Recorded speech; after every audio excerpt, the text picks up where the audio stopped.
ஆண்டவர் இந்த மாதிரி எனக்கு ஒரு வாக்குத்தத்தத்தை கொடுத்துருக்காரு, எனக்கு சொல்லியிருக்காரு ஒரு ஆண் பிள்ளை கொடுப்பேன்னு சொல்லியிருக்காரு, பேரு கூட எனக்கு சொல்லியிருக்காரு, கர்த்தர் எனக்கு வார்த்தை கொடுத்துருக்காரு, எனக்கு இப்படிப்பட்ட ஒரு கணவரை தருவேன்னு வாக்கு பண்ணியிருக்காரு சிஸ்டர்.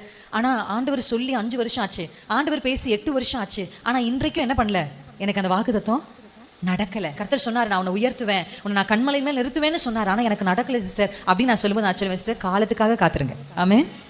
தேவ சித்தம் எவ்வளவு முக்கியமோ அந்த அளவுக்கு முக்கியம் தேவ நேரம். அவசரப்படுறதுனால நம்ம வாழ்க்கையில சில விஷயங்களை இழந்து போவோம், தேவையில்லாத விஷயங்களை வீட்டுக்கு வர வச்சிரும் அவசரப்படுறதுனால. ஆனா கர்த்தருடைய சித்தத்துக்கு ஒரு மனுஷன் காத்திருந்தா கர்த்தருடைய நேரத்துக்கும் காத்திருக்கணும்.